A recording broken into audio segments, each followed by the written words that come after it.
Bonjour à tous, bienvenue dans cette nouvelle vidéo Écho de Conf juste avant d'affronter Nancy, le Stade Lavallois toujours à la recherche de sa deuxième victoire cette saison, les Tangos qui n'ont plus gagné depuis le match à Boulogne, une éternité, une équipe de Laval qui va se présenter à Nancy avec presque toutes ses forces vives, ou du moins les mêmes qui étaient à Guingamp. Il ne manquera que Titouan Thomas, toujours avec une fracture de la main, il manquera aussi Yohan Tavares, le défenseur central, touché au mollet, ainsi qu'un troisième joueur manquant, Matteo Komaré, qui lui souffre d'une pubalgie.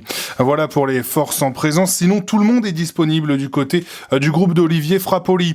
Cette équipe de Nancy 13e, donc avec 15 points, qui est un peu plus dans le dur après un bon début de championnat. Une victoire, 3 défaites et un nul sur les 5 dernières rencontres jouées. Le Stade Lavallois, on le rappelle, est 17e, avant-dernier de cette Ligue 2, talonné par le SC Bastia. On va parler évidemment de cet épisode avec le SC Bastia dans quelques secondes. Le Stade Lavallois, donc, qui ne compte qu'une victoire et qui est l'une des pires attaques, mais l'une, c'est bizarre, des meilleures défenses de ce championnat. La 5e défense de ce championnat. Avant d'aborder cette rencontre face à Nancy, comment ne pas aborder celle face à Bastia, ou bien a-t-elle déjà existé cette rencontre face à Bastia qui va finalement se jouer? Ce sera le 25 novembre, mardi 25 novembre, 20h. Notez déjà dans vos calendriers, le Stade Lavallois jouera. Vous pourrez profiter de ce petit match du Stade Lavallois juste avant la Ligue des Champions. Je ne crois pas que ce sera le soir du Paris Saint-Germain, mais plutôt de l'Olympique de Marseille ou de l'AS Monaco. Ma mémoire me joue des tours, mais en tout cas, le 25 novembre à 20h, le Stade Lavallois sera sur la pelouse du SC Bastia.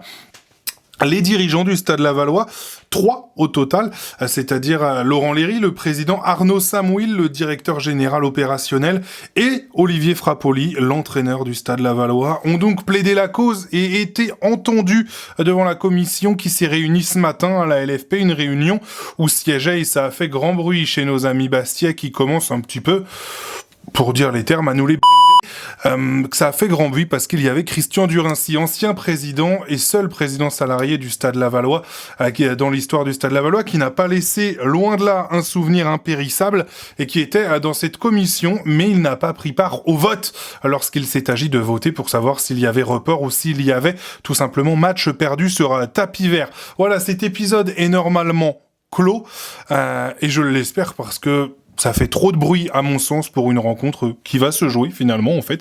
Tout est revenu comme cela aurait dû l'être, tout ce qu'on a pu entendre, et je vous ai déjà fait une vidéo, hein, si vous voulez la retrouver sur ma chaîne YouTube, sur pourquoi le Stade Lavallois n'a pas pu aller à Bastia, avec beaucoup d'éléments factuels parmi le marasme d'experts aéronautiques que nous avons pu entendre. Voilà, parenthèse refermée, j'espère qu'on ne reparlera plus jamais de ça. Bon, j'irai faire un tour sur mes mentions Twitter juste après, et j'en entendrai parler de nouveau, mais bon, on espère que c'est terminé. Cette rencontre face à Nancy, on l'aborde aussi en parlant de celle de la défaite face à Guingamp, où Olivier Frappoli a dit, après, vous avez certainement vu cette déclaration passer chez les confrères d'ici Mayenne ou bien de Ouest France, avec cette phrase « C'est à moi de trouver la clé ». Je vais poser la question ce matin, Olivier Frappoli. Qu'est-ce que ça veut dire quand il dit « c'est à moi de trouver les clés » ? Est-ce que c'est tactique, technique ou bien mental ? C'est un ensemble, une performance, c'est multifactoriel. C'est un ensemble de facteurs qui s'imbriquent et qui font qu'à la fin, vous avez un résultat positif ou négatif. Et voilà, et donc le rôle de l'entraîneur, c'est de trouver les solutions. Et parce qu'on est encore, ça a été encore le cas sur ce match-là, on n'est pas loin, mais les détails ont tourné pour Guingamp dans un temps fort chez eux, là où nous, dans nos temps forts, on n'a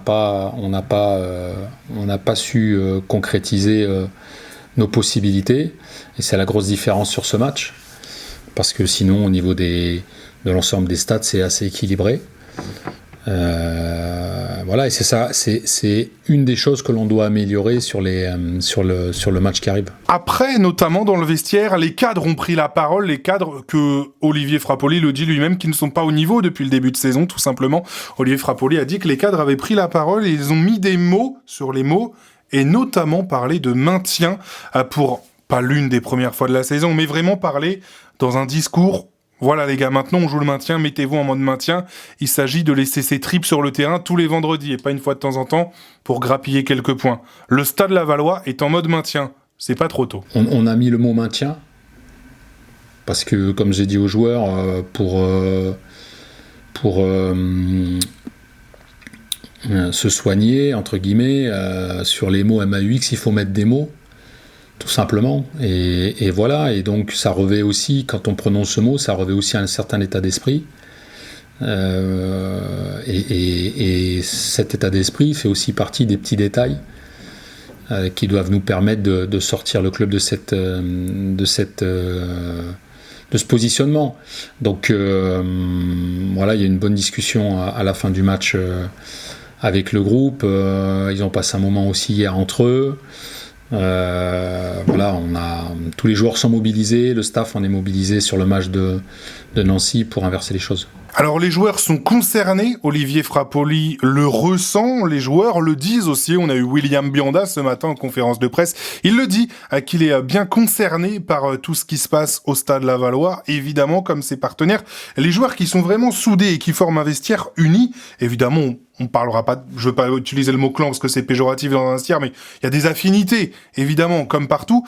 Et notamment, hier soir, enfin, au moment où je tourne cette vidéo, donc on est mercredi soir, on va plutôt parler de mardi soir au moment où vous regardez la vidéo. Mardi soir, les joueurs étaient tous réunis au Levrette Café pour regarder le match PSG Bayern, tous ensemble, pour passer un moment, voilà, des moments de cohésion qui sont peut-être aussi importants des fois qu'un entraînement où on discute, où on pense un petit peu à autre chose, où on se vide la tête, et des moments où on est unis, où on est dans le groupe. Donc voilà, un moment certainement important. En tout cas, Olivier Frappoli sent ses joueurs prêts à se battre tous les week-ends et des Nancy. C'est mon sentiment et je pense que vous pouvez leur poser la question. Évidemment, il y a des joueurs qui sont peut-être plus atteints parce qu'il y en a qui sont peut-être plus jeunes, parce que tous ne réagissent pas de la même façon quand tu es dans des spirales un peu difficiles. Mais à l'image de l'entraînement d'hier, vraiment tout le monde est engagé. On n'a aucun doute là-dessus.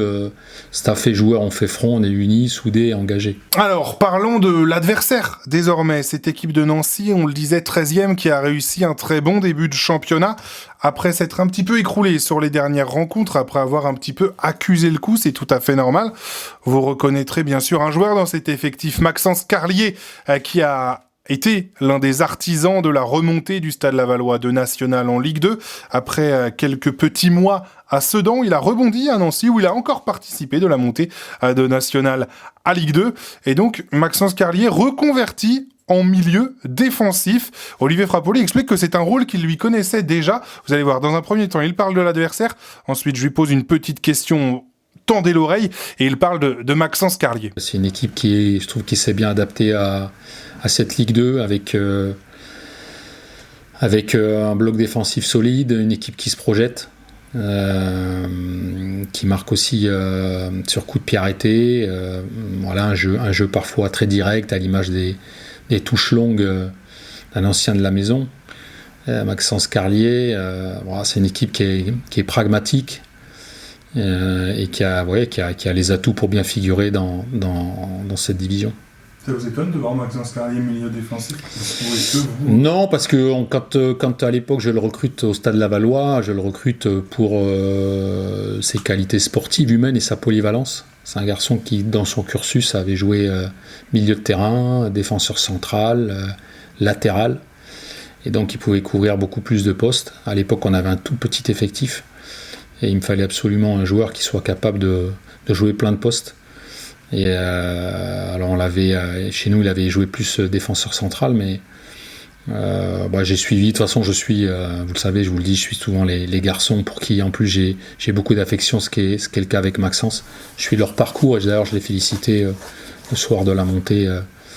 Avec Nancy. Alors comme à chaque fois qu'on croise un ancien, on espère évidemment qu'il ne nous jouera pas un mauvais tour puisque cette équipe est à l'aise sur coup de pied arrêté. L'un des derniers buts, son dernier but à Maxence Carlier avec le Stade Lavallois, c'est sur coup de pied arrêté. Rappelez-vous, ce match face au Red Star qui valide quasiment à la montée du Stade Lavallois ou qui valide même le titre plutôt à ce coup de tête rageur sur coup franc pour égaliser, sur corner pour égaliser face au Red Star. Voilà, c'est le dernier but sur coup de pied arrêté.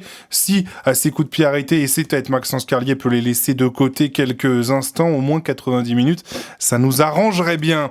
Rendez-vous donc face à Nancy dès ce vendredi soir, 20h, le débrief, comme d'habitude, tous ensemble sur Twitch, juste après la fin de la rencontre. On se retrouve sur ma chaîne Twitch, c'est pas dur, Cyprien Leget, comme ma chaîne YouTube. N'hésitez pas, encore une fois, à mettre un pouce sur cette vidéo, à s'abonner également à ma chaîne YouTube, si ce n'est pas encore fait, ça m'aide énormément.